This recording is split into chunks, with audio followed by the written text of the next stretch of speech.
हमारे बेजुबान दोस्तों dog squads के सदस्यों ने भी अद्भुत क्षमता का प्रदर्शन किया है। आप सभी पर देश को बहुत गर्व है। साथियों, हमारी संस्कृति ने हमें वसुधैव कुटुंबकम की सीख दी है और ये मंत्र जिस श्लोक से निकले हैं वो बहुत ही प्रेरक है। अयम निजः परोवेति गणना लघु चेतसाम उदार चरितानाम तु वसुधैव कुटुंबकम। अर्थात बड़े हृदय वाले लोग अपने पराये की गणना नहीं करते। उदार चरित्र वालों के लिए पूरी पृथ्वी ही अपना परिवार होती है, यानी वो जीव मात्र को अपना मानकर उनकी सेवा करते हैं। साथियों, तुर्की हो या फिर सीरिया हो, पूरी टीम ने इन्हीं भारतीय संस्कारों का एक प्रकार से प्रकटीकरण किया है। हम पूरे विश्व को एक परिवार मानते हैं। ऐसे में परिवार के किसी भी सदस्य पर अगर कोई संकट आए तो भारत का धर्म है, भारत का कर्तव्य है उसकी मदद के लिए तेजी से आगे बढ़ना। देश कोई भी हो, अगर बात मानवता की है, मानवीय संवेदना की है, तो भारत मानव हित को ही सर्वोपरि रखता है। साथियों, प्राकृतिक आपदा के समय इस बात का बहुत महत्व होता है कि सहायता कितनी तेजी से पहुंचाई गई। जैसे एक्सीडेंट के समय गोल्डन आवर कहते हैं, इनका भी एक गोल्डन टाइम होता है। सहायता करने वाली टीम कितनी तेजी से पहुंची। तुर्की में भूकंप के बाद आप सभी जितनी जल्दी वहां पहुंचे, इसने पूरे विश्व का ध्यान आपकी ओर खींचा है।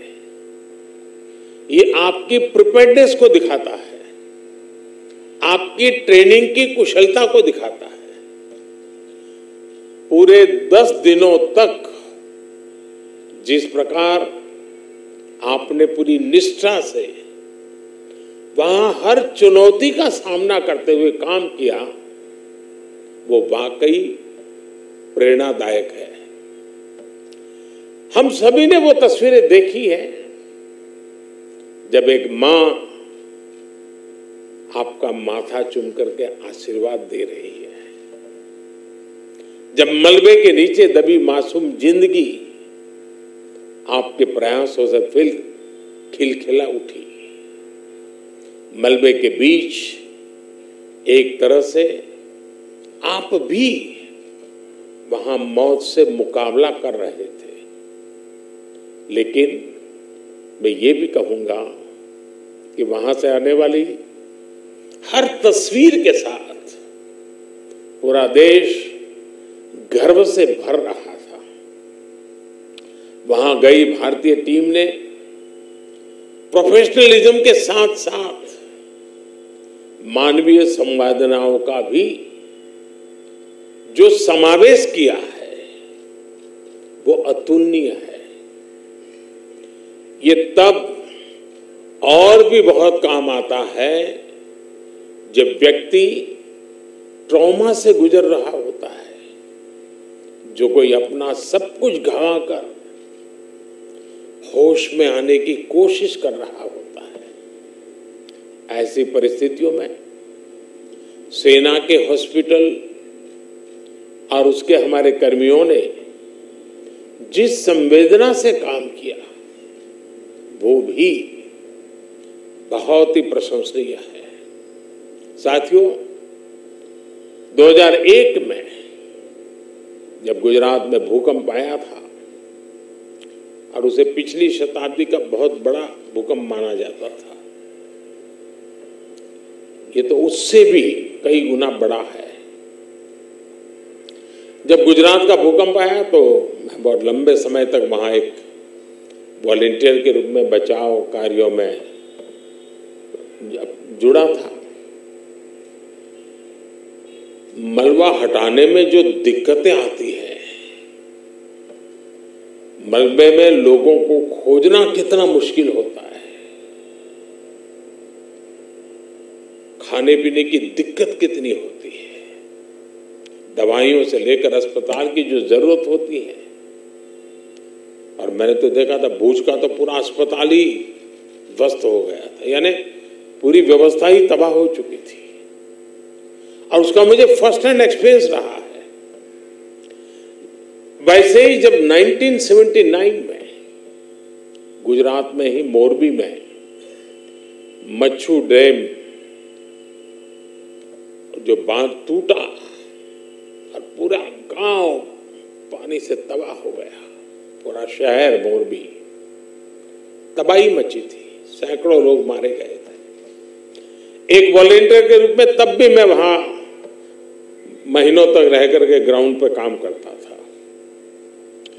मैं आज अपने उन अनुभवों को याद करते हुए कल्पना कर सकता हूं कि आपकी मेहनत कितनी जबरदस्त होगी, आपका जज्बा, आपकी भावनाएं मैं भली भांति फील कर सकता।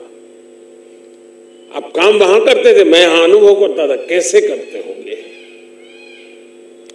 और इसलिए आज तो मौका है कि मैं आपको सैल्यूट करूं और मैं आपको सैल्यूट करता हूं।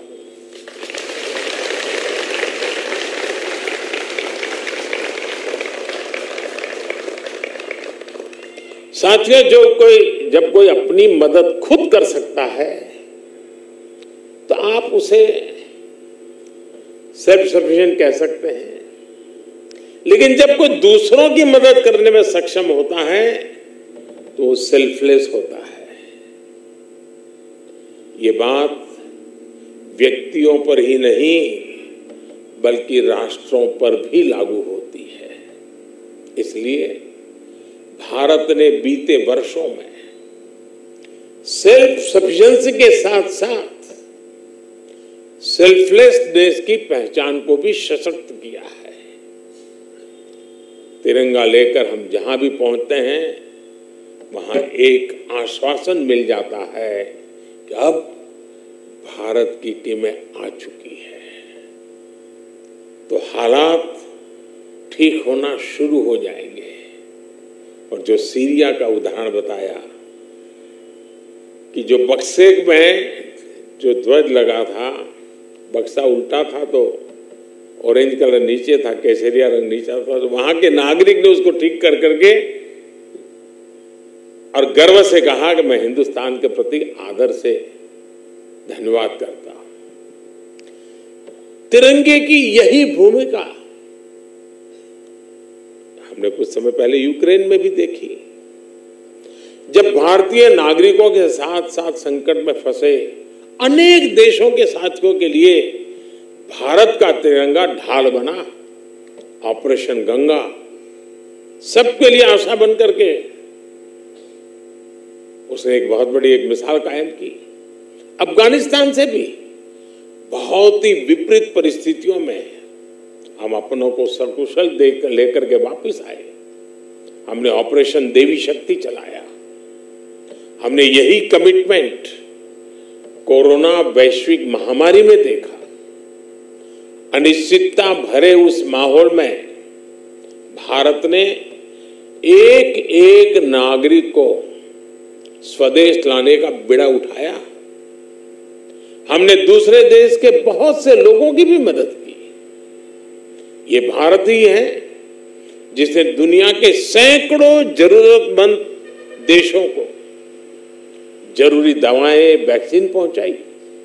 इसलिए आज दुनिया भर में भारत के प्रति एक सद्भावना है।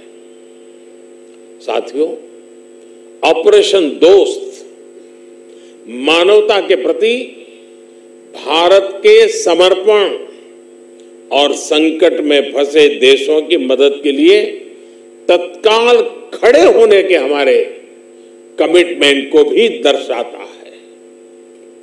दुनिया में कहीं भी आपदा हो, भारत फर्स्ट रिस्पॉन्डर के रूप में तैयार मिलता है।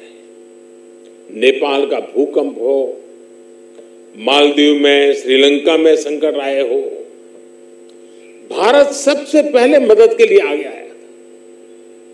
अब तो भारत की सेनाओं के साथ साथ एनडीआरएफ पर भी देश के अलावा दूसरे देशों का भरोसा बढ़ता जा रहा है। मुझे खुशी है कि बीते वर्षों में एनडीआरएफ ने देश के लोगों में एक बहुत अच्छी साख बनाई है।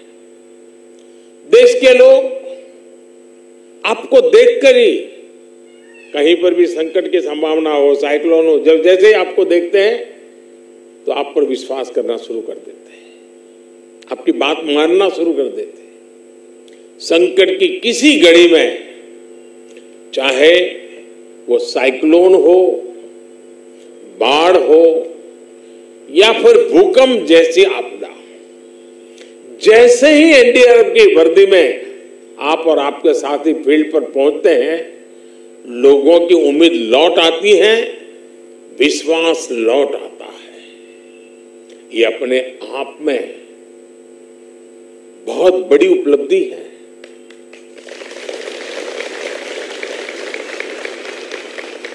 जब किसी फोर्स में कुशलता के साथ संवेदनशीलता जुड़ जाती है, उसका एक मानवीय चेहरा बन जाता है, तो उस फोर्स की ताकत कई गुना बढ़ जाती है।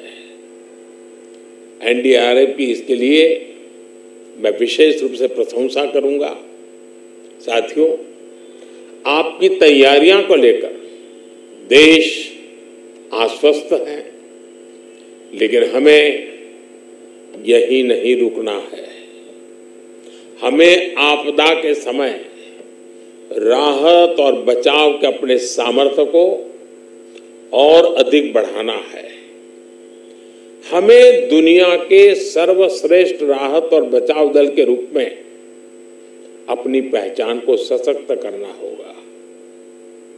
और इसलिए मैं जब आपसे बात कर रहा था तो लगातार पूछ रहा था कि अन्य देशों के लोग जो आए थे, उनका वर्क कल्चर, उनका स्टाइल ऑफ फंक्शनिंग, उनके इक्विपमेंट, क्योंकि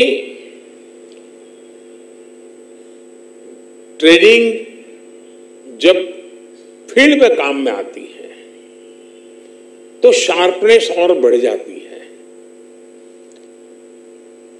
इतना बड़ा हादसा आपके पहुंचने से एक प्रकार से एक संवेदना के नाते, जिम्मेवारी के नाते, मानवता के नाते हमने काम तो किया,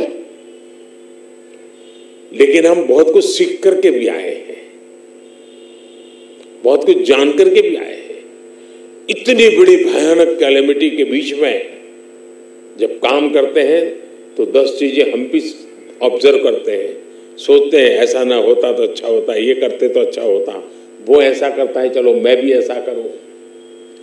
और वही हमारी क्षमता भी बढ़ाता है।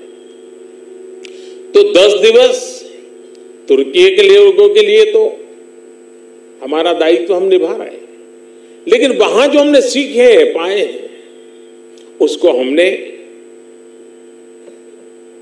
डॉक्यूमेंटेशन होना चाहिए, बारीकी से डॉक्यूमेंटेशन करना चाहिए, और उसमें से हम क्या नया सीख सकते हैं। अभी भी कौन सी ऐसी चैलेंजेस आती हैं कि जिसके लिए हमें हमारी ताकत और बढ़ानी पड़ेगी, हमारी क्षमता बढ़ानी पड़ेगी। अब जैसे इस बार हमारी बेटियां गई, पहली बार गई, और मेरे पास जितनी खबर है, इन बेटियों की मौजूदगी ने भी वहां के नारी जगत के अंदर एक और विश्वास पैदा किया। वो खुल करके अपनी शिकायतें बता पाई, अपना दर्द बता पाई। अब पहले कभी कोई सोचना नहीं था कि भाई इतना बड़ा कठिन काम है, इन बेटियों को क्यों परेशान करें, लेकिन इस बार निर्णय किया गया और हमारी बेटियां, भले संख्या हमारी सीमित लेके गए थे, लेकिन वहां पर नाता जोड़ने में हमारा ये इनिशिएटिव बहुत काम आया जी। मैं मानता हूं कि हमारी अपनी तैयारी जितनी बेहतर होगी, हम दुनिया की भी उतने ही बेहतर तरीके से सेवा कर पाएंगे। मुझे विश्वास है साथियों, आप बहुत कुछ करके आए हैं और बहुत कुछ सीख करके भी आए हैं। आपने जो किया है उससे देश का मान सम्मान बढ़ा है। आपने जो सीखा है उसको अगर हम इंस्टीट्यूशनलाइज करेंगे तो आने वाले भविष्य के लिए हम एक नया विश्वास पैदा करेंगे। और मुझे पक्का भरोसा है आपके हर एक के पास एक कथा है, एक अनुभव है, कुछ न कुछ कहने को है। और मैंने पूछता रहता था, मुझे खुशी होती थी कि हमारी टोली के लोग सब सलामत रहे, तबीयत भी अच्छी रही, क्योंकि ये भी चिंता रहती थी कि बहुत ही वेदर टेम्परेचर समस्याएं, और वहाँ कोई व्यवस्था नहीं होती। जहाँ इस प्रकार का हादसा होता है वहाँ से संभव ही नहीं होता है, किसी के लिए संभव नहीं होता है। लेकिन ऐसी स्थिति में भी कठिनाइयों के बीच भी काम करना, और आप देश के नाम को रोशन करके आए हैं और बहुत कुछ सीख करके आए हैं जो आने वाले दिनों में काम आएगा। मैं फिर एक बार हृदय से बहुत बहुत अभिनंदन करता हूं। मैं जानता हूं आज ही आए हो, थक करके आए होंगे, लेकिन मैं लगातार पिछले 10 दिन आपके संपर्क में था, जानकारियां लेता रहता था, तो मन से मैं आपसे जुड़ा हुआ था। तो मेरा मन कर गया कि घर बुलाऊं आपको, आपका अभिनंदन करूं। इतना बढ़िया काम करके आए हैं। मैं फिर से एक बार आप सबको सैल्यूट करता हूं। धन्यवाद।